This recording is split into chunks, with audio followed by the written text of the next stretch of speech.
Good morning, everybody. We're back. As you guys know, my name is Gabi, and I'm the Public Information Officer at Miami-Dade Animal Services. And I have the pleasure and honor of introducing you to not only my very good friend, but also the amazing foster coordinator at Animal Services, Amber Rodriguez. Hi, everybody.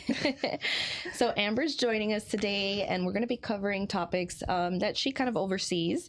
So let's get into it, because I know a lot of the viewers are interested in, like, what services we offer.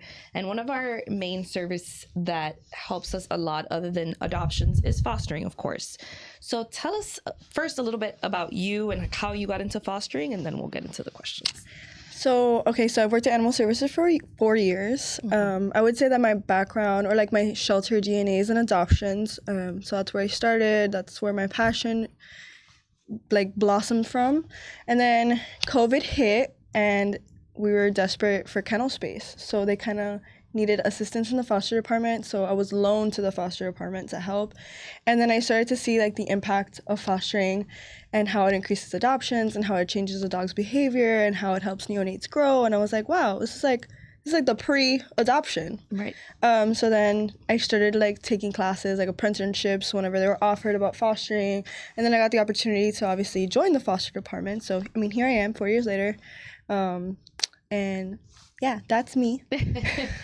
That's awesome. And you really just touched on my first question. So you said that fostering creates a positive impact on the adoptability, I guess, of the animal. So can you tell us a little bit more about how that works and why it's important? It really is a pet on pet basis. I always tell everybody that. They're like, well, how can I help? And honestly, it's case by case. Every animal is different. Their situation is different. But overall, fostering kind of sets them up for success. So if you're talking about a neonate cat or puppy, you're talking about socialization, around the clock care sometimes. You're basically setting them up for success. Like an unsocialized puppy can grow up to be an unruly dog, which lowers their chances of being adopted. If it's for an adult dog at the shelter or a senior that's been there for a long time, the shelter is a very stressful place. It heightens anxiety and heightens all the negative behaviors. And so being in a foster home, we get a better picture of this animal because a lot of times they don't act like themselves in the shelter. Right. Whereas when they're in a home, they're silly, goofy little creatures, but in the shelter, they're super unruly and off-putting for people. They don't present well in their kennel. Right. So we just get a better picture. And so when they do come back, we're able to be like, well, actually, he looks like this here, but he was in a foster home and he loves kids and he's super playful and he's a couch potato and he's mischievous or not. So it just acclimates them to home life better. Right. And then it helps obviously place them once they do come back from foster, because we have a lot more information on the dog. Mm-hmm. I always say a good adoption ends up when you have the most information about a pet. That's why, I don't know, when I was a counselor, it was easier for me to get a dog adopted when I knew a lot about it, because right. I knew where and how to place him for that dog to not be returned, because that's another issue. It's a lot of people will see a dog and they're like, oh my god, this is perfect, but then it doesn't fit their lifestyle. Right. So if I could tell you, personally, I'm not an active person. My dog is a couch potato. If I got a super active dog, I'd probably be miserable, and so would he, because we just want to watch Netflix together. Right. But yeah, that makes perfect sense. So you've obviously been doing foster for a year. So I just want to know if there's any specific foster case, or I know that you may have taken a dog home for fostering and you may have foster failed, but is there any specific case that kind of tugs at your heartstrings? Or I'm sure there's a lot that you fostered out. So just give us a little example. I think my favorite fostering story is actually for a cat. And she was 14 years old and she was in the shelter. Her name is Hoya. I still remember her name because I was like, this is a whole new cat. So in the shelter, she was emaciated. Her skin she was losing fur. She was super patchy. She had no desire to eat. She would not gain weight. But then when anybody came to clean her kennel, she was super friendly. She wanted to pet them. So our doctors were like, well, she still has a will to live. We don't want to euthanize her.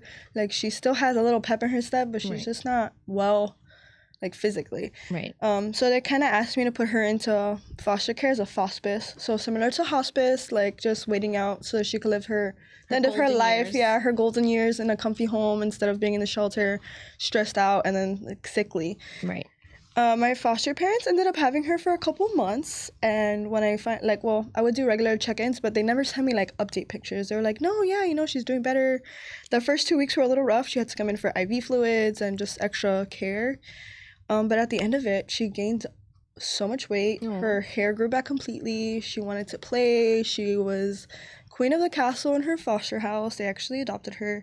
And she was just a completely different cat, whereas we thought it was like the end of her days, and she is still living, really. That's amazing. So she's living her golden years in an adoption home, but that's kind of like the difference we're like talking about.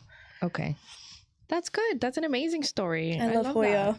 Hoya. Oh, now you got to reach back out and see how she's doing. I love her. She's such a good cat. So on that note, so there's, I guess, different types of fosters. I know you mentioned like neonate kittens. You just mentioned hospice. Like, what other types of like different foster opportunities are there? Like, so pretty much anything you could think of. So there's short term, there's long term. We do have a day program that you could take a dog for the day.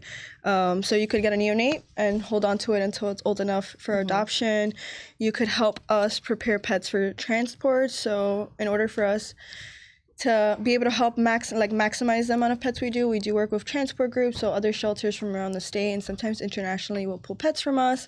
And in order for them to travel safely, they need a health certificate. So that's where my foster parents come in, and they quarantine them at home so that their health certificate can be signed and they are allowed to travel.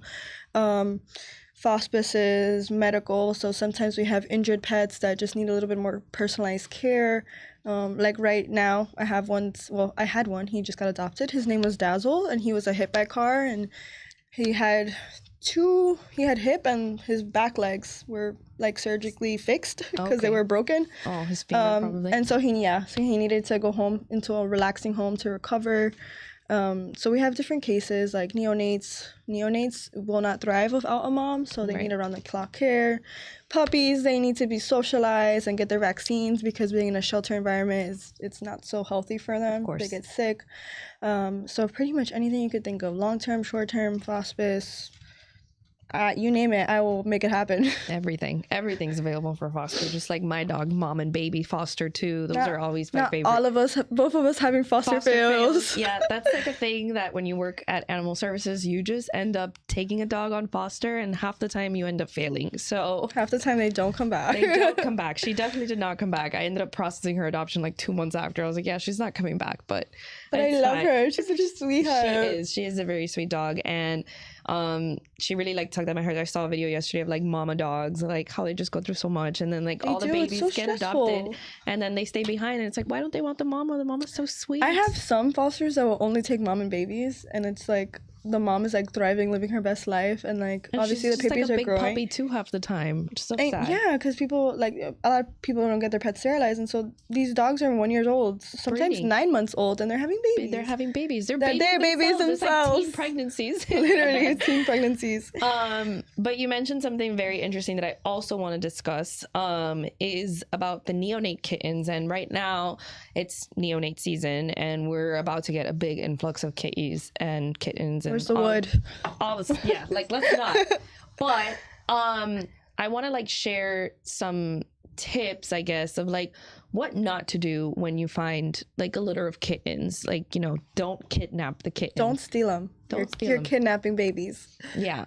So a lot of people don't know that when you find a litter of kittens, the mom is probably nearby. You just don't see her. Sometimes mom leaves for hours at a time to look for food. So honestly, the best way to help mom is catch a break. Yeah. The best way to help mom is to feed her, because then she doesn't have to wander as far and she could protect the kittens. The best thing for those babies is to be with mom, right? So they're neonatal, they need around-the-clock care, they can't even use the bathroom by themselves. So a lot of people thought like, well, at least I thought before working like so closely with animals, and like even before animal services, is that like when a mom cat is licking her baby's tummies, like she's cleaning them, like no, she's also stimulating them for them to use the bathroom because they can't go on their own. So they rely on mom for everything. So sometimes mom leaves to look for food, and then in that time Gabi will wander around and be like, oh my god, babies, and then she comes and she's like, I found these babies and they're abandoned. Yeah. And half the time it's not that they're abandoned. Sometimes like Mom went for a snack. She went for a snack. She's also sometimes scouting for a safer place to keep the babies and out of danger. So really the best thing to do when you find a litter of babies is kind of watch them for 24 hours to see if mom's coming back, making sure they're not in immediate danger. You don't want to be handling them because if our scent gets on them too much, they're like, they're kind of like off-putting. Stop. They could reject their babies. So you just want to make sure mom's around. If she's not around after 24 hours, then go ahead and bring them in. She might have abandoned them. She might have gotten hurt. She may have passed away, unfortunately.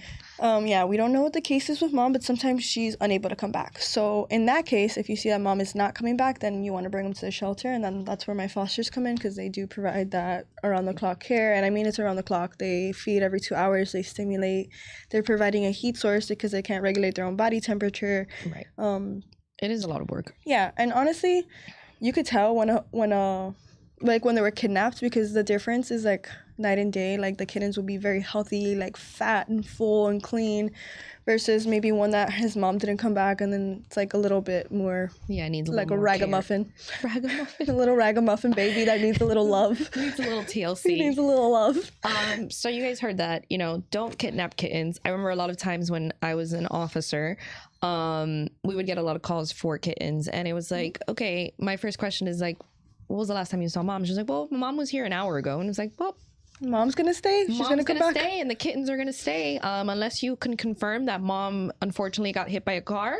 I'm not picking these kittens up, pretty much. So a lot of times, some people are upset, they don't want to have cats there, but a lot of times mom is doing what you're doing, like what you said that they're doing, is looking for a safer place. Like your yard just happens to be safe enough for her to give birth. You may have made it very comfy, you may have some nice plants to hide under. I don't know. She found that area comfy. So she decided to have her kittens, but before you know it, those kittens and mom will be moving around, and they will no longer be in your yard. And if you don't want them there, then don't feed them there, because usually when you feed them, they'll stay. But and more will come. And other animals will come. I think too. I've TNR'd like half my neighborhood because my mom likes to feed cats. Oh, and so they're all ear tipped now. Oh, there you go. I'm like, you know what? This is an easy way. I have a cat lady in my neighborhood, not my mom, thankfully, but I do have a cat lady, and yeah, we're working on getting those kittens TNR'd because we can't have more. No. But moving on. So if somebody were to be interested in, I guess, becoming a kitten cuddler, what do they have to do? Is there like any specialized training that they have to do? Tell us a little bit more about that. So it's honestly never been easier to become a foster parent. So everything's online. If you go to our website, like our Miami-Dade County /animals website, you will see like how to become a foster parent. So that application is the same. It's just capturing your information. And then the only specialized training we do give is that we do offer a neonate training. If you want to specifically become a kitten cuddler, it basically goes through all their stages from like literally 0 to 3 days old until 8 weeks, which is when they're no longer considered neonates. Other stages, transitioning food, socializing them, teaching them how to use a litter box. And I tell you, my fosters do around-the-clock care. I mean, it's around the clock. But at the end of the day, like fostering those neonates, you are saving their life, and you're giving them the best chance of survival, since they're not with mom anymore. So It's really fulfilling. You just mentioned that, and on a previous episode on here, we did have Natalie, and I just remembered that Natalie took a kitten home. So yes, we're gonna have to do a follow-up. I actually got an update picture. He like fits in the palm of her hand, but he's such a good eater. So we did get a neonate yesterday. His umbilical cord is still attached. He's literally 3 days old, and he's a little fighter. She says he's so feisty, and like that's amazing. To eat. But yeah, she is bottle feeding him every 2 hours. Oh my god! Another thing about working at animal services is that you will take animals home. You will take animals home, even if you didn't want to take an animal home. There's been times that you just kind of get voluntold to take an animal home, and it's okay. It's always for the benefit. It's always to help the truth animal. Be told, some of us come in on our days off and take dogs out for the day. Yeah, like a little field trip. So. Exactly. Yeah, we've all been there. We've all done that. Do we ever really get a day off? I don't think so. Not really. I don't think so. But that's very good information about the kitten cuddler program, because like you mentioned, like the mother cat is doing all these things most of the time, and you don't realize like how much work and how much they need their mom all the time, because she's the one getting up every 2 hours, or she's the one cleaning them and stimulating them and doing it. And sometimes the kitten litters can be kind of big, like yeah, sometimes they're 8. Oh my god, like, I've had a mom had 8, like 8 mom and cats? Babies with 8 That's babies. Crazy. And they really like, I feel like when it comes to neonates, when you're finding a litter, like you have to think of like, okay, mom knows best. Of Like course. mom does give them the biggest chance of survival. So taking mom away like unnecessarily, Yeah. like it does hinder their chance of survival. So then my foster parents do give them that little boost again, but it's really like mom does know best. She has the nutrients that they need. She knows what to do, when to feed, how to keep them warm. Yeah. It's just like an instinct. So sometimes no matter how hard we try, like I took a neonate one time, not from the shelter. It was just one that I found outside my house, honestly. And we had him for a day and he was doing perfectly fine. We took him to the vet, got to check him. I was like, oh, he looks great. And then the next day he just passed away. And it's just like, it unfortunately happens. Nothing you did either. Yeah. Like there's fading kitten syndrome. Okay. Yeah. I didn't even know that. So that happens a lot when neonates are separated from their mom. So they could be fine literally 1 minute and the next hour they're crashing, and it's literally nothing the person taking care of it did. It's just, it could be something underlying. It could be the fact that they're not with their mom, that they're not getting a certain nutrient. Like there's nothing we could do to prevent it really. It's just, it happens. Like even I tell my fosters to use Kitten Lady as like a big resource because she has videos on everything, and like it shows you in detail, and like she even like is like sometimes like they just start to fade, and it's not that their blood sugar is low. It's literally nothing you could do to prevent it. Sometimes it just happens, and unfortunately it could be from like the environment they were in before they came to us. Who knows? Or they could just have pre-existing conditions that they were born with. I had a neonate. It was actually, I stole it. I didn't steal it.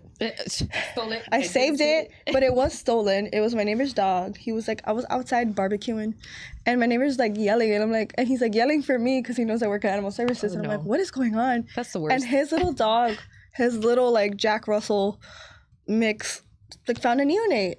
Oh. And when I tell you, we scavenged my whole neighborhood. I was in everybody's backyard. I was like, where's this mom and baby? He's like, I don't know where he got just this baby. So then I looked at it. I'm like, well, I guess you're my problem now. So I took care of it over the night. He was fine. He still had his umbilical cord attached. She was so little. And he was fine. He actually went, I got him into the shelter. He went to another foster. She was taking care of him.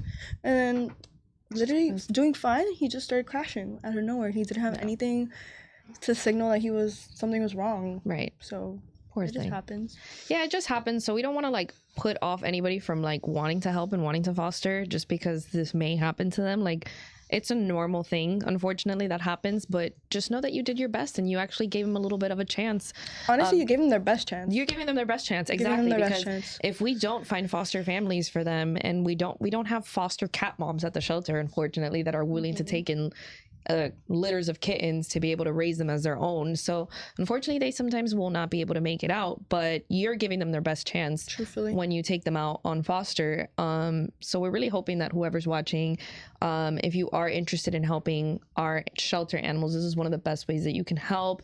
And if you want more information on that, you can always go on our website and be a kitten cuddler. Sign up to be a kitten cuddler. Is literally like a section about being a kitten cuddler. Yeah, you're saving a life. You're literally saving a life.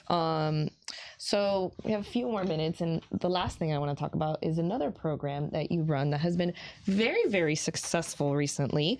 We've had lots and lots of interest. And this is when you mentioned that, you know, we even come in on our days off to do this thing because it's kind of fun. Not just for the pet, but it's kind of fun for the humans as well. So we have this amazing program called Paw Ventures. So tell us what that means. Tell us about Paw Ventures. What does it do for our shelter pets? How does it contribute to the overall well-being of our dog? Well, sheltered dogs, because we only do that with dogs right now. We can't do Paw Ventures with cats. We cannot do with cats. Excuse me. Okay, so Paw Ventures is basically a doggy field trip. So you get to take out the dog for a few days. You have a designated like drop-off time and pickup time. But basically, even 2 hours away from the shelter decompresses a dog from stress, like their stress levels. Oh my God, I'm sorry. No, you're fine. It's okay. Me and Amber have both been going through a little something. We're getting over a cold. If you see us just struggling with our voice, please excuse us. Yeah, honestly, this is the most I've been able to talk all week. So basically, you're giving a dog a day out of the shelter. It does a lot of things. So one, you're getting our dogs out into the community. So people are like, oh my God, this dog's adoptable. It's from our local shelter. So you're marketing. I'm so sorry. Finish. You're fine. Two, you're really like de-stressing the dog. So like I was telling you, when we first started, a lot of the dogs have different presentation inside the shelter than outside the shelter. Right. And as soon as they're out, you're basically highlighting the dog's behavior in a positive way and how they would act outside of the shelter. So a lot of our volunteers take them out for the day, and they show them cuddling on their couch. Sometimes they don't even go to like activities with them. I'm like, no, finish. Let her have a moment. Oh my God, I'm so sorry. You're fine. I literally saw it in your face that you needed to cough. So just go ahead and cough. We're not going to hold that against you. I'm only human, guys. Okay. No, so basically it just shows them in that different light. So sometimes they take them to the beach, sometimes they take them to the park, sometimes they take them down the street to like a little doggy bakery. Some people take them home and just let them relax in a quiet environment. And they market that. They show dogs, like they show the dog that might be going crazy in the shelter, jumping and slamming on the cage door, like being a little couch potato. Right. Or like going on an adventure. Just being a baby. So they really just, it lowers their stress level overall. You're also showing them, a lot of people, I learned this when I was an adoption counselor, don't like to drive to Doral, which I get, to go to the animal shelter to adopt. So that's why like our adoption buses and events are so important, because we're getting to different places in the community. So Paw Venture is like doing that too, but just with one single dog. And the best part of all is that when you bring it back, they're so tired, they don't have time to be stressed. Like they just want to eat dinner and go to sleep. Mm-hmm. So overall, it just gives them better kennel presentation, so that when someone's coming to adopt them, they just look better in the cage. And then we just have a well-rounded picture of how they are. Like a lot of these people will tell me, hey, this dog's like actually so good with kids, or like he does not mind animals being near him. Like I'll have a dog that maybe barks a lot on leash, and he's in a dog park around millions of ducks and birds and all these other things, and he's like completely unbothered just because he's not in the shelter environment. Like it's actually drastic how much they change. So it helps them in multiple ways, and it also lets you, like, I say that this program's like best for people that have commitment issues. Like if you can't commit, or you're not allowed to foster or have animals in your apartment, which is like a big thing here in Miami because a lot of people live in apartments and there's like weight restrictions, like you could foster, but like without the commitment. Like you're taking him out for the day and you're bringing him right back, but you're giving him like all the benefits of fostering, just really short term. Right. So we have like a list of pre-selected dogs. They rotate every week, so every dog gets a chance. Mm-hmm. And then we just get, it kind of allows me to do my job, but like on steroids. Like instead of maybe worrying about like 50 dogs and like are in permanent foster, I'll have like 30 that go out, and I just get like that same information that's good for the adopter. A lot quicker. And the dog gets a break. Yeah. And you get to do fun stuff with a dog. Like if your parents don't let you have a dog, just take one for the day. Just take one for the day. Pretend you have one. Yeah. So all that is like super beneficial, like you were mentioning, for the dogs. So when they come back, oftentimes they kind of do like a little quick survey with whoever takes them out on the foster, I guess, the foster parent for the day, just to get like basic information about that, which helps you place the dogs. It helps the adoption counselors place dogs. It helps me also do bios on the dogs, because I am the designated bio person for the dogs a lot of the times. So just seeing those little notes, if I've never met this dog, like it helps me a lot, because like I know, okay, this dog walks good on leash, or this dog can be a little strong on leash. This dog likes being greeted by strangers. Oh, this dog likes kids. Oh, this dog likes other dogs. Oh, this dog doesn't mind cats. Some dogs are like fully trained and we don't even know that. Yeah, this dog knows sit. This dog knows down. This dog knows stay. This dog likes pup cups. Like it's just random information like that but it's useful. Right, like it's useful. A lot of people don't think it's useful, but it's actually super useful for us. Not even just for adopters, but like we were saying, like we have a lot of partners, and the reason that we're able to help so many animals is because we do work with rescues, we do work with transports, and a lot of these partners sometimes want a better picture of what dog they're pulling. Of course. So sometimes if they're not able to go to like long-term foster, but someone's taking them out 3 times this week, like we have a better gauge of like, hey, this dog is like, you're not gonna have any issues, or like he could work on like some doggy manners. He can have some manner issues. Nothing, a little training and little treats won't help. Or like he acts like this here, but when he's out of the building, he's like this, which is like a huge thing. Right. Like I want to like scream that at everybody. Like there's so many dogs. I mean, I could think of David. Yep. Gabby's favorite dog in the shelter actually just went on foster over the weekend, and truthfully, he wanted to eat my face. He was quite the menace. He was so cranky that day. That she was sending me, where I was just like, he didn't want to be But it's funny because like in his room, he's a good dog most of the time in his room, because he has like a fixation with plushies. I guess it's like a comfort thing for him. Well, I got pictures of him now in foster, and he's completely relaxed, and he's like cuddling them and like using them as pillows, and it's like actually the cutest thing. It's so cute because you would see him in his room. Every time somebody would approach him, he would pick up his little plushie and just wag his tail like, take me out, me and my plushie, let's go. And you you took him out.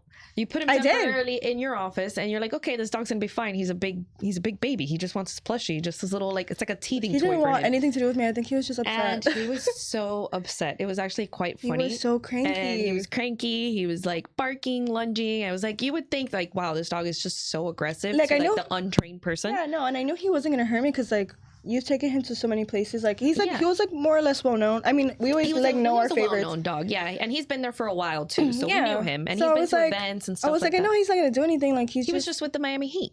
Yeah. So he's been around. He's So been around. He's a I good knew he boy. wasn't gonna do anything at all. I was like, okay, this is all for show, but like, why are you so stressed? Like, Yeah, like what's going on? like, why are you like Yeah. showing me your teeth? Yeah, Like, I know you have a pretty smile. so I like obviously left him alone. I know how to handle. We have good handling We have skills. good handling skills. We learn it. And his foster, I thought I was so scared. I was like, she's gonna not want to take him. Like, it's so off-putting. She's gonna think that she's gonna get attacked. And I was like telling her, I'm like, I promise you, he's not like this.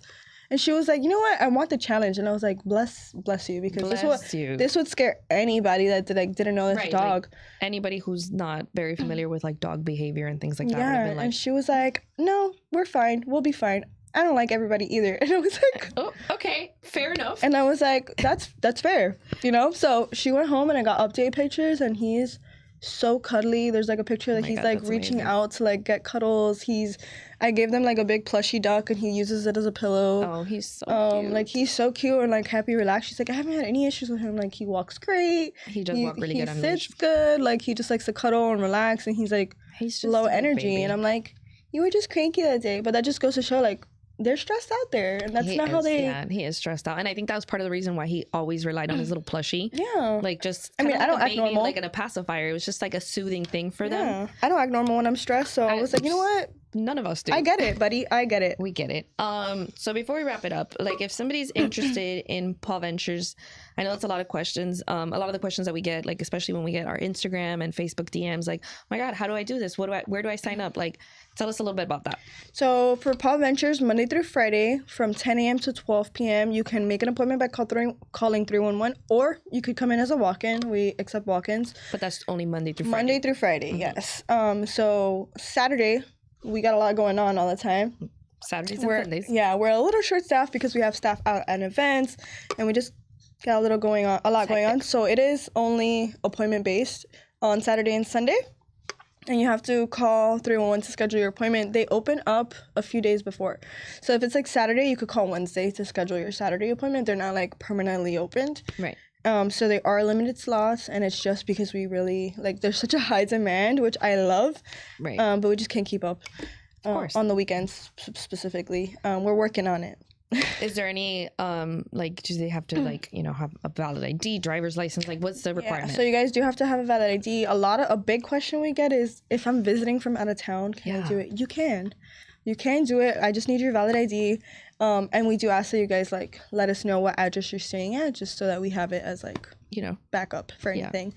But you guys are allowed to do it. It's been a big one now. Like tourists are interested in like participating, which I love because it's amazing. Yes. Yeah, come do that while maybe you're they'll go Miami. home with a dog. Maybe you will go home with a dog. We'll make it happen. I mean, I know somebody who they took a dog out on a paw venture, and it ended up going to their job, and their coworker came and did a paw venture with that same dog and then adopted it. That's so cute. So it helps. See, you can even take it to work with you. Take a dog to work day. Yeah. His coworker was like, "I'm in love. I want this dog." And then they came, spent a day with it, and they're like, "You know what? Yeah, you're mine." Done deal. Well, thank you so much, Amber, for all the amazing information that you provided us with. Hopefully, all the viewers get a little bit more insight on, the foster program, being a kitten cuddler, and possibly doing Paw Ventures. You guys saw our website as we were talking, so if you want more information, just feel free to go out to the website or reach us via DM. Me and Amber are currently handling the DM situation, so either one of us will be happy to answer the questions for you. But as always, thank you guys so much for watching, and we'll see you